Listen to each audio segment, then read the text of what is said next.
রাসূলুল্লাহ সাল্লাল্লাহু আলাইহি ওয়াসাল্লাম বলেন, তোমরা পরস্পরকে ঘৃণা করো না, পরস্পর হিংসা করো না, একে অপরের গোয়েন্দাগিরি করো না, বরং আল্লাহর বান্দা পরস্পর ভাই ভাই হয়ে যাও।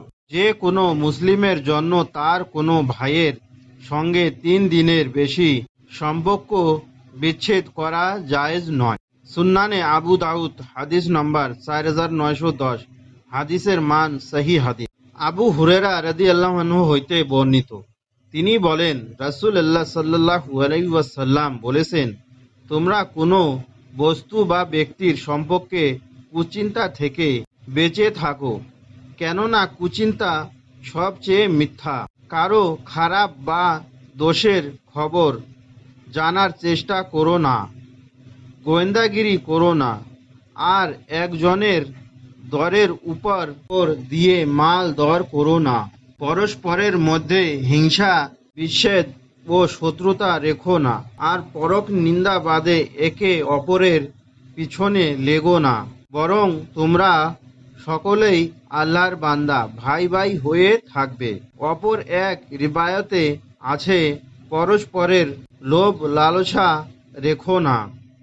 গ্রন্থ মিসকাতুল মাসাবি হাদিস নাম্বার 5028, সহি বুখারি 6066, মুসলিম 28, 2563, আবু দাউদ 4917, তিরমিজি 1988, সহি আত তারগিব 2885, সহি আল আদাবুল মুফাসসার 317।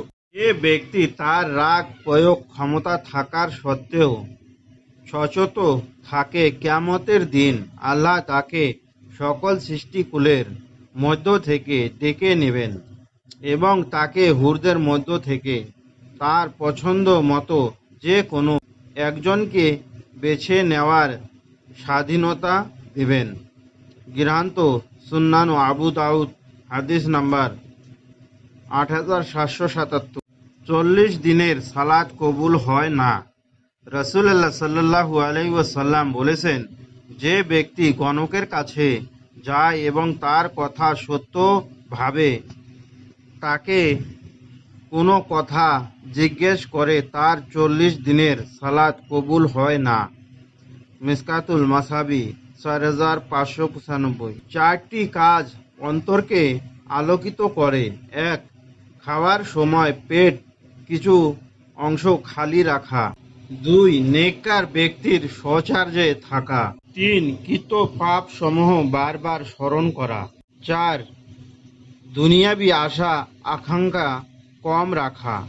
তানবীহুল গাফিলিন পাঠ 97। যে ব্যক্তি প্রত্যেক ফরজ নামাজের পর আয়াতুল কুরসি পাঠ করবে, সে ব্যক্তির জন্য মৃত্যু ছাড়া আর অন্য কিছু জান্নাতে প্রবেশের পথে বাধা হবে না।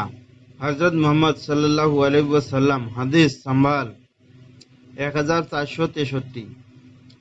আবু হুরায়রা রাদিয়াল্লাহু আনহু হইতে বর্ণিত, তিনি বলেন, রাসূলুল্লাহ সাল্লাল্লাহু আলাইহি ওয়াসাল্লাম বলেছেন, মসজিদে হারাম ছাড়া আমার এই মসজিদে নববী সালাত আদায় করার অন্য জায়গায় 1000 রাকাত সালাত আদায় করার চেয়েও উত্তম। গ্রন্থ মিসকাতুল মাসাবি হাদিস নাম্বার 692, সহি বুখারি 1190, মুসলিম 1394, নাসাই 2499, তিরমিজি 325, ইবনু মাজাহ 1404, দারিমি 1458। উম্মু কুলসুম বিনতু উকবা ইবনু আবু মুআদ রাদিয়াল্লাহু আনহু হইতে বর্ণিত, তিনি বলেন, আমি রাসূলুল্লাহ সাল্লাল্লাহু আলাইহি ওয়াসাল্লামকে বলতে শুনেছি, ওই ব্যক্তি মিথ্যুক নয় যে ব্যক্তি মিথ্যা বলে হলেও লোকেদের মধ্যে মীমাংসা করে, উভয় পক্ষকে ভালো কথা বলে, একের পক্ষ থেকে অপরকে ভালো কথা পৌঁছায়।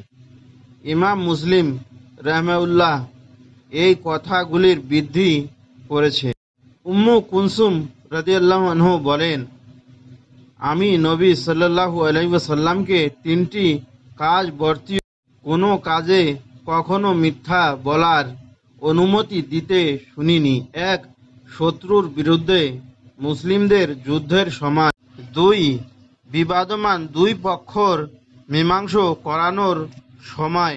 তিন, স্বামী স্ত্রীর সাথে এবং স্ত্রী স্বামীর সাথে কথা বলার সময়। গ্রন্থ মিসকাতুল মাসরাবি হাদিস নম্বর 5031, সহি বুখারি 2692, মুসলিম 101, 2605, আহমদ 27202। আল্লাহর ভালোবাসা পাওয়ার দোয়া। উচ্চারণ: আল্লাহুম্মা ইন্নী আসসালুকা হুব্বাক ওয়া হুব্বা মান ইউহিব্বুক ওয়ালা আমাল্লা লাজি ইউবাল্লিগুনি হুব্বাক। আল্লাহুম্মা আজাল হুব্বাক আহাব্বা ইলাইয়া মিন নাফসি ওয়া আহলি ওয়া মিনাল ওয়া আহিলি মিনা মাইল বারিদ। অর্থ: হে আল্লাহ, আমি আপনার নিকট আপনার ভালোবাসা চাই এবং আপনাকে যে ভালোবাসে তার ভালোবাসা চাই ও সেই আমালের ভালোবাসা চাই যে আমাল আপনার ভালোবাসার প্রাপ্ত করে দিবে। হে আল্লাহ, আপনার ভালোবাসা আমার নিকট যেন আমার নিজের জীবন এবং পরিবার এবং শীতল পানি থেকেও প্রিয় হয়ে যায়। কবরের শাস্তি থেকে বাঁচার দোয়া। উচ্চারণ: আল্লাহুম্মা ইন্নী আউযুবিকা মিন আযাবিল কবর। অর্থ: হে আল্লাহ, আমি আপনার নিকট কবরের শাস্তি থেকে বাঁচতে চাই। সহি বুখারি 813। জাহান্নামের শাস্তি থেকে বাঁচার দোয়া। উচ্চারণ: আল্লাহুম্মা ইন্নী আউযুবিকা মিন আযাবিল জাহান্নাম।